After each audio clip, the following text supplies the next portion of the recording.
तर आजचा दिवस हा प्रत्येक तरुण व्यक्ती असेल, प्रत्येक मुलं असतात, आजचा दिवस हा प्रत्येकाच्या याच्यातून आपण गेलो आहोत की 10वीचा असतो किंवा 12वीचा जो पर्याय असतो तो आपण कसा टप्पा जो पार पडतो त्यानंतर आपल्याला प्रत्येकाला एक असतं की आता पुढे काय, हा प्रत्येकाला प्रश्न पडला असतो.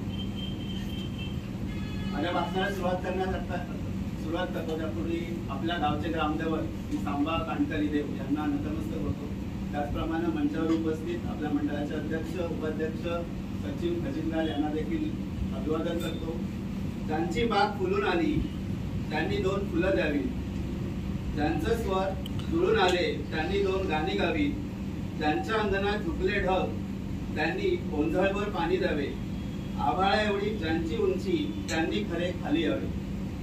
खरंच, कारण आपल्या मंडळाचं एक आपण गेले 33 वर्ष हे मंडळ श्री कासारकोळवण गावामध्ये आपण कार्यरत करत आहोत आणि त्याचे सर्व असतील तर आपल्या मंडळाचे सध्याचे खजिनदार, सध्याचे अध्यक्ष आपले या सर्वांचे संतोष भाऊ, खरंच त्यांचं अभिनंदन करावं तेवढं कमीच आहे. कारण एक कौतुकाची थाप प्रत्येकाने त्यांच्या मागे असते, प्रत्येकाचं सहकार्य असतं. भले ते पुढे असतात परंतु त्यांचा प्रत्येक गोष्टीमध्ये एकच असतं की कोणत्याही गोष्टीला नकार नसतो. प्रत्येकाचे विचार ते अवगत करत असतात. प्रत्येक माणूस सारखा नसतो याची प्रत्येकाला जाणीव असते आणि ही जाणीव त्यांना आहे म्हणून हे गेले 33 वर्ष हे मंडळाचं कार्य ते सतत आपल्या समोर पेलत आहेत आणि तरुणाईला देखील त्यामध्ये सामील करण्याचा प्रयत्न त्यांचा असतो.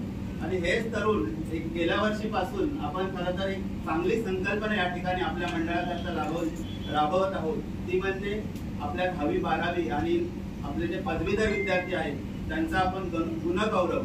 कारण आपण नेहमी आपल्या ज्या घरातील व्यक्ती आहेत त्या नेहमी आपल्या मंडळाच्या मीटिंगला नेहमी हजर असतात, परंतु मुलांना विचारलं जातं पप्पा कुठे गेलेत, ना मीटिंगला गेलेत, पण कशाला गेलेत, काय गेलेत, तिथे काय करतात. ते या ठिकाणी आल्यानंतर कदाचित इथे जे आज जवळजवळ 15 ते 16 मुलं जे आले आहेत त्यांना नेहमीच एक अवगत झालं असेल की खरंच एक आपल्या मंडळाचं काय स्थान आहे आणि आपले आई वडील या मंडळासाठी आपल्या हळदी कुंकू प्रोग्राम असेल किंवा आपली नेहमीची मीटिंग असेल, गावचे प्रोग्राम असतील, एकंदरीत गावचा विकासाबाबत कुठे आमदाराकडे जा, खासदाराकडे जा, अगदी वेळात वेळ काढून आपल्या कामाचं या ठिकाणी काम बाजूला ठेवून अगदी मंडळासाठी धावत असतात. आताच काही आपण 1-2 महिन्यापूर्वी प्रसंग पाहिले की प्रत्येकावर एक संकटाचा वेळ जेव्हा येते तेव्हा मंडळातील काही व्यक्ती त्या ठिकाणी अगदी धावून जातात. अगदी त्या व्यक्तीला त्वरित म्हणजे तो आजारी असेल किंवा काही दुखलं खुपलं असेल, काही अतिप्रसंग आले असतील त्यातून त्या व्यक्तीला कसं बाहेर काढला जाईल याचा प्रयत्न प्रत्येकाचा असतो. खरंच जोरदार सर्वांसाठी स्वतःसाठी टाळ्या झाल्या पाहिजे.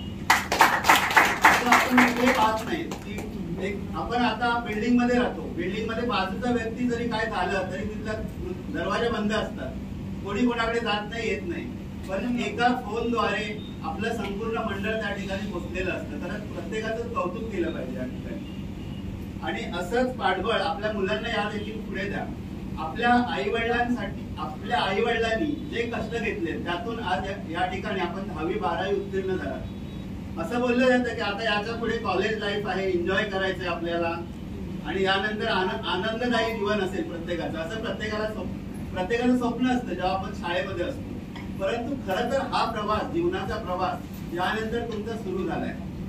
प्रत्येकावर जेव्हा जबाबदारी येते त्या जबाबदारीचं ओझं आपले आई वडील कसे पेलतात आणि त्यातून आपल्या मुलाचं सुख आणि त्या मुलाला कसं चांगलं व्यक्ती आपल्याला घडला पाहिजे, कसं मी त्याला जे मला सोसावं नाही लागलंय, जे मला नाही मिळालं ते माझ्या मुलाला मिळालं पाहिजे किंवा मुलीला मिळालं पाहिजे, असं प्रत्येकाचे विचार असतात. तर एक आई वडिलांसाठी देखील एक सुंदर असा विचार या ठिकाणी मांडतोय.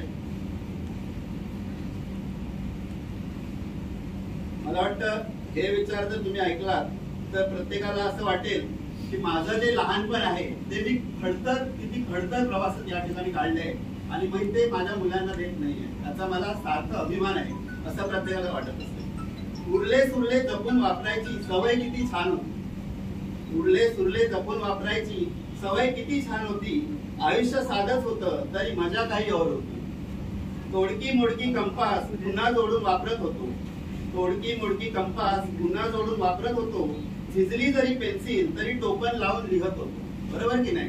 लिहत होतात की नाही सर्व? तुटलं पुन्हा पुन्हा, तुटलं पेन पुन्हा, तुटलं पेन पुन्हा, स्प्रिंग बदलून वापरत होतो. पण आता सध्याच्या काळात ती स्प्रिंग नाहीये, डायरेक्ट पेन असतं. एकच पेन खूप जपून रिफिल करून वापरत होतो. जुनच पुस्तक, वर्तमानपत्रे कव्हर घालून वापरत होतो. तुझी पुस्तकं दे बरं मला, असं आधीच सांगून ठेवत होतो. मला वाटतं प्रत्येक जण इथे या ठिकाणी जे वडीलधारे आहेत त्यांना प्रत्येकालाच वाटत असेल की पुढच्या वर्गात हा माझा दादा आहे, त्याला आपण अगदीच सांगितलं पुढच्या वर्षी पुस्तकं मला तुझी हवे. जुन्या वह्यांची कोरी पानं दाबण भरून शिवत होतो.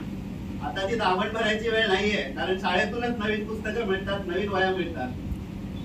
जुन्याच नाविन्याचा आनंद आम्ही घेत होतो. सायकलच्या जुन्या टायरचे गाड्या आम्ही चालवत होतो. तोल कसा सावरावा हे बेमालूमपणे शिकत होतो. फुटलेल्या फटाक्यांची दारू गोळा करत होतो. उरलेल्या चिन्हांचा मस्त गरगरीत चेंडू करत होतो. तुटलेल्या स्लीपरला पिन लावून वापरत होतो. ध्येयाकडे न थांबता तरीही पावले मात्र पुढे टाकीत होतो. लहानपणी आम्ही फुटलेल्या बांगड्यांनाही वाया घालवत नव्हतो. लहानपणी आम्ही फुटलेल्या बांगड्यांनाही वाया घालवत नव्हतो. दगडांचा बच्चू, फरशीची लगोरी करत आम्ही खेळत होतो. फाटलेल्या बगडीला ढिगल लावून सजवत होतो. उरलेल्या कापडांना धाग्याचे दोऱ्यांचे सांधण घालत होतो. गंध जरी जुना असला तरी छंद मात्र नवा होता. गंध जरी जुना असला तरी छंद मात्र नवा होता. काटकसर आम्ही बचतीचा संस्कार चिरकाल होता. तर प्रत्येकाला एक काटकसर करून आपण या ठिकाणी इथपर्यंत आपण पोहोचलोय. वापरावा आणि फेकून द्या, वापरा आणि फेकून द्या, हल्लीचा जमाना आलाय.